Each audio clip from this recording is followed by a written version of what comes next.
Mtazamaji wa The Golden Boot, karibu kwenye siku nyingine ambapo tunaenda kuangalia wito wa Suleiman Mwalimu kwenye kikosi cha timu ya taifa ya Tanzania, Taifa Stars, ambacho kinaenda kushiriki mashindano ya AFCON makala ya 34 huko nchini Morocco. Baada ya Suleiman Sop kukumbwa na kadhia ya majeruhi, jicho la Mwalimu Gamondi likamwangukia Mwalimu Selemani. Ameenda kumreplace Suleiman Sop. Okay. Kwa hiyo ametoka Suleiman, ameingia Suleiman. Kwa bado tunachezea eneo lile lile. Yeah. Kiasilia, yes, of course, kwa mujibu wa taarifa ni kwamba Abdul Suleiman Sop amepata majeraha wakati akiwa yupo kambini nchini Misri. Kwa hiyo Mwalimu Gamondi ameona kwamba kuna njia nyingine ya ziada ya kumuongeza mchezaji ambaye binafsi yake ameona ni Suleiman Mwalimu ndiye ambaye anafaa kuweza kuingia kwenye huo mfumo ama kwenye hiyo nafasi ambayo ametoka Sopu. Mchezaji ambaye anaweza akakupa vitu viwili kiwanjani. Kwanza anaweza akacheza kama mshambuliaji wa pembeni, kwa maana kwamba ya winga ya kulia ya kushoto, lakini pia anaweza akawa kama mshambuliaji wa juu, mshambuliaji wa mwisho kwa maana namba 9. Wakati akiwa na Coastal Union muda mwingi ndo alikuwa anatumika kwenye hilo eneo. Djigui Diarra hataweza kumsahau Abdul Suleiman Sop, kijana mdogo zao la Serengeti Boys ambaye ameshafanya makubwa akiwa na Coastal Union, ameshafanya makubwa wakati huu akiwa na Azam FC. Nyota Suleiman Mwalimu ambaye huyu kiuhalisia ni mchezaji wa klabu ya Wydad Casablanca ya nchini Morocco, ambaye yupo kwa mkopo kwenye kikosi cha Simba Sport Club. Huyu kiasili ni mshambuliaji wa mwisho ambaye naye pia anaweza akakuofa kuweza kucheza kwenye hizi maeneo mawili ya uwanja, kwa maana upande wa kulia na upande wa kushoto, na amekuwa anafanya vizuri muda wote akiwa amesimama pale juu. Tulizungumza kwamba Mwalimu anakwenda kwenye hii michuano akiwa ana striker ambaye kiuhalisia yeye ni mshambuliaji. Though Mwalimu naye pia moja kwa moja sio mshambuliaji pasei, lakini ana uwezo wa kucheza kwenye ile eneo kwa ufanisi mkubwa na akiwa anasumbua safu ya ulinzi ya timu pinzani. Kwa hiyo kuongezeka kwa Suleiman Mwalimu kwenye kikosi, Mwalimu Gamondi ameangalia hasa nani ambaye ataweza kuwa replacement ya Sop ambaye alikuwa amekwisha kujumuisha kwenye kikosi, lakini Mwalimu yeye kikosi cha awali alikuwa yupo. Kwa hiyo mipango ya Mwalimu imemchagua Suleiman Mwalimu kuwa kwenye kikosi, lakini pia ni advantage, na hii inamaanisha kwamba Suleiman Mwalimu alikuwa ni mchezaji ambaye anastahili kuwepo kwenye kikosi cha timu ya taifa ya Tanzania. Tulikaa hapa siku moja tukawa tunaulizana inawezekana vipi tunaenda bila kuwa na mshambuliaji pase.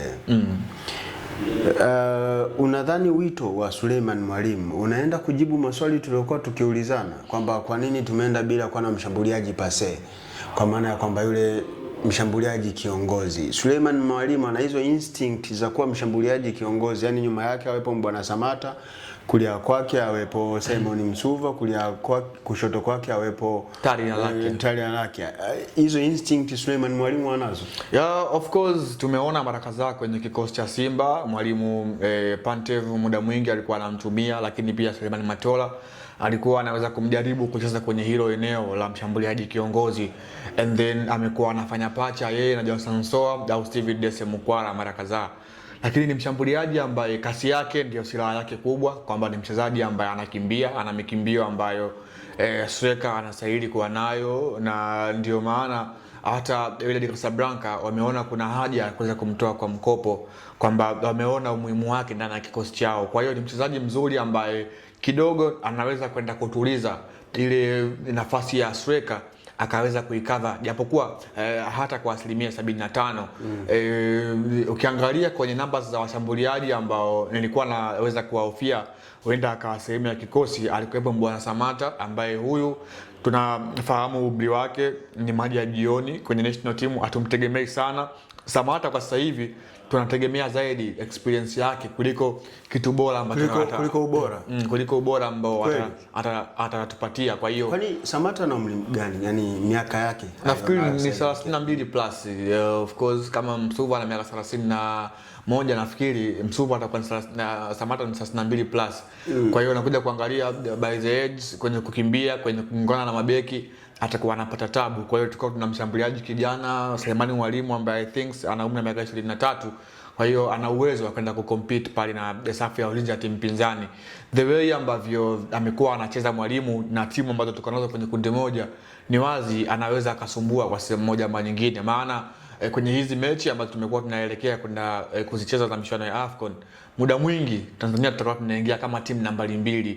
Kwa hiyo Mwalimu namaanisha kocha Gamondi anahitaji kumtumia mshambuliaji ambaye sio standing striker, kwamba ni mshambuliaji ambaye atakuwa anafanya migrations movement zile kwenye eneo la ushambuliaji, akiwa anaenda kushoto na kulia, lakini pia akiwa anasimama katikati, huku akiwa anatoa upenyo kwa wale mawinga wake kuweza kuongeza namba katikati ya wachezaji. Kwa hiyo Selemani Mwalimu kuingia kwenye kikosi, nafikiri huyu atakwenda kuwa mshambuliaji kiongozi kwenye hii michuano ya AFCON.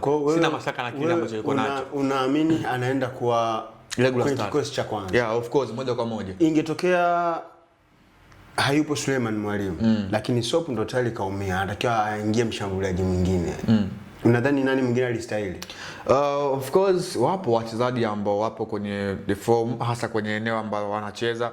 Bwana mdogo Paul Peter Kasunda amekuwa na mwendelezo mzuri. Na kwa nini hakuitwa Paul Peter Kasunda? Yeah, of course ni selection ya Mwalimu mwenyewe. Ameona kwa mahitaji yake ambayo yuko nayo kuelekea michuano husika, amemuona Selemani Mwalimu Gomez kwamba ndiye anafaa kuweza kureplace nafasi ya Selemani Sopu.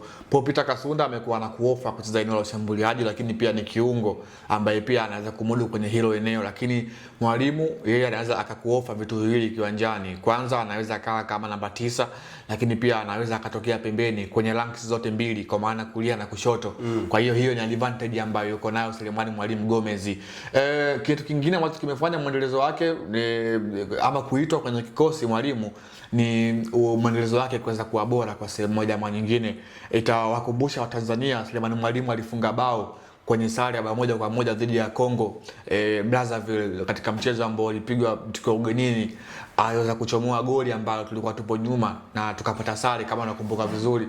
Kwa hiyo mshambuliaji ambaye ana wasani mzuri kwenye kufunga na amekuwa na kismart kwa sehemu moja ama nyingine. Kwa hiyo ni mshambuliaji mzuri ambaye uwepo wake ndani ya kikosi utaenda kuongeza kitu katika michuano ya AFCON. Kuna wakati tabia ya mchezaji uwanjani huwa inapelekea timu yake kushinda. Paul Peter Kasunda ni mchezaji ambaye if I'm not mistaken ndio top scorer so far, goli 5 mpaka sasa hivi. Suleiman Mwalimu if I'm not mistaken hana goli kwenye ligi kuu Tanzania bara.